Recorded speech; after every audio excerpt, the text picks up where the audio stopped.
Hello everyone, I'm Bill Farmer, your 5th District City Councilman, welcoming you to another very special edition of LexPlore. Today we've come back to Ashland, the Henry Clay Estate, to catch up with Jim Clark, who runs the estate and helps keep it going, which is basically what we're talking about, is a beautiful interpretation here that you can help with just by going online or coming up to the grounds. We all have to socially distance and we all have to wear our masks.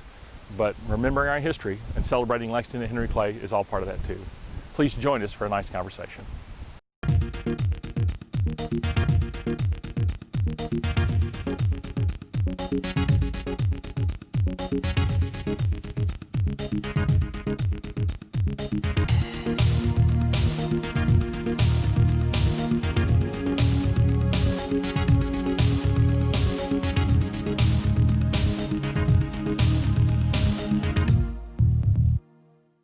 Welcome back, everyone. I've been joined by Jim Clark, the Executive Director here at Ashland Henry Clay Estate. Sir.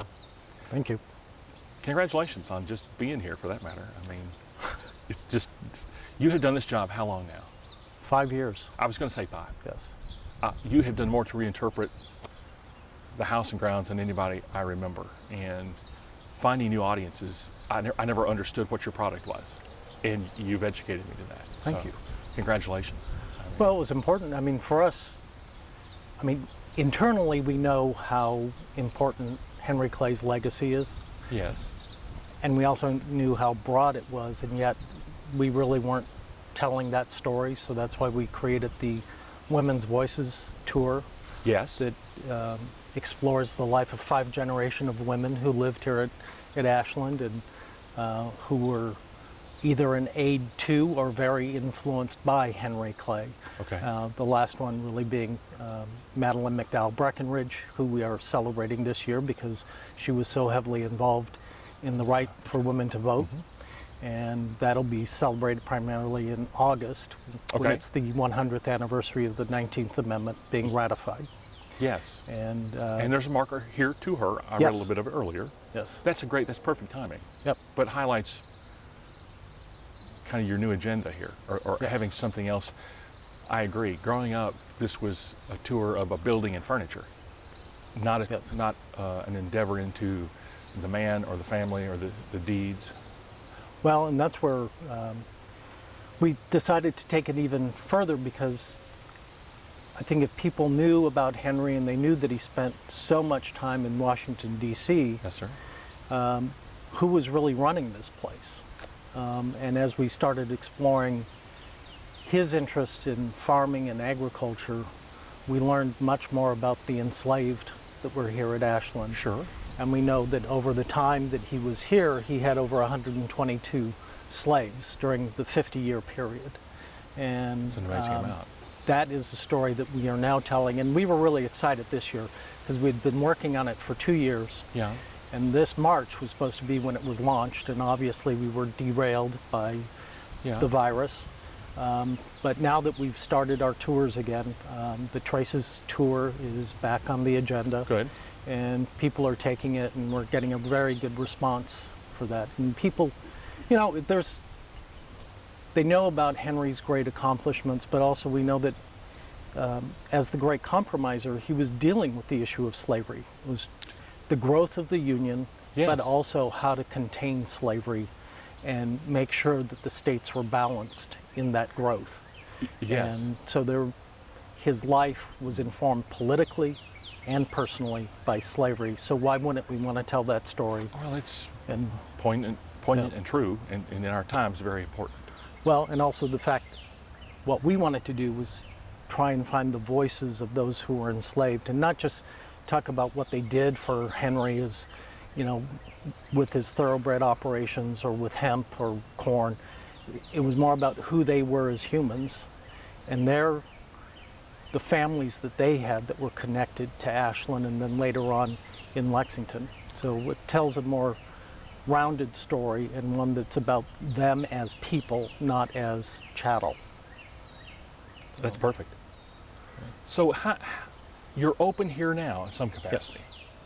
So do you go online to book, or how's? Yes, actually, that's if we want people to go online, because we have limited the amount of people that can take the tour. We've Yes, sir. had to restructure our tours so that groups can social distance. So we're basically, our capacity has been reduced by 60%. Wow. Because, you know, the house is a Victorian house. It has narrow hallways. Some of the rooms are small, some are big, but some are small, and you can't effectively do social distancing with 20 people. Sure. So Sure. we are down to 8, and that can be done, like 2 groups could come, 2 family groups Yeah. could come. But it really does reduce our capacity. And also we've had a real challenge because we relied on so many volunteers to do our tours, Oh my. and quite a few of them are over 60. So they have felt uncomfortable coming back Understood. and being exposed to groups. So we've lost a few, and we know that they'll come back Yeah, when yeah. things are perceived to be safer. But as a result, we've lowered our capacity in order to create a safe environment. But it's the reason why we need people to become friends of Ashland. Thank you. Yes, sir. Because without that earned income, it makes it pretty hard to maintain this 17-acre estate. There's no buses pulling up here full of people. No, that's So many of your great programming and events aren't going on. So besides booking a tour, they can become a friend, correct. and or you have a tree event working, Yes. don't you? Every twice a year, we do our Adopt a Tree program. Yes. And we work with our arborists to identify trees that need some help, either pruning, limbing Yeah. them up, just sort of maintaining them. Right. And this has been going on since 2013 when we had one of the last ice storms. Yes, sir. That was. Yeah. And the more limbed up the trees are, the healthier they are, and they can survive storms. And so we've had fewer incidents of trees coming down and limbs coming down over the years because of this program. So this coming Thursday, we will be launching the Adopt a Tree program. We will have our trees tagged, Right. which is why if people are coming to the estate and they see bands, colored Yes, bands around the there are, trees, right. it's not because we're cutting them down. No, Nobody no. needs to worry about that. It's about getting them adopted so they can be treated. And that's especially important for our green ash, white ash, and blue ash, because periodically they have to be treated against the emerald boar ash. And that's effective? I didn't know. Yes, it's very effective. Good. Yes, our trees are healthy because of this. So that's where we rely on the public to help us Adopt a tree. Yes, maintain the trees and the property. I think that works well. And you can see there are different colors. It's kind of a pink or an orange and a green. So you can come up and kind of walk around and inventory for yourself and then make a donation. Well, the different colors mean different prices based on but we explain it all. Yes, sir. Yes, sir. The tags will have the cost for each tree.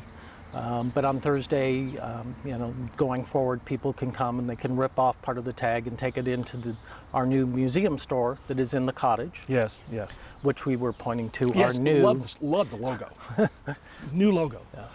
But we decided to move the store out of the mansion into the cottage. Yes, sir. And it's amazing how many people didn't even know that we had a museum store. Well, you can see stuff in the window now. This So, is great. Yes. So we're now getting people who come in just to come to the museum store and pick up gifts or books or Inventory. whatever. This is Yes. good.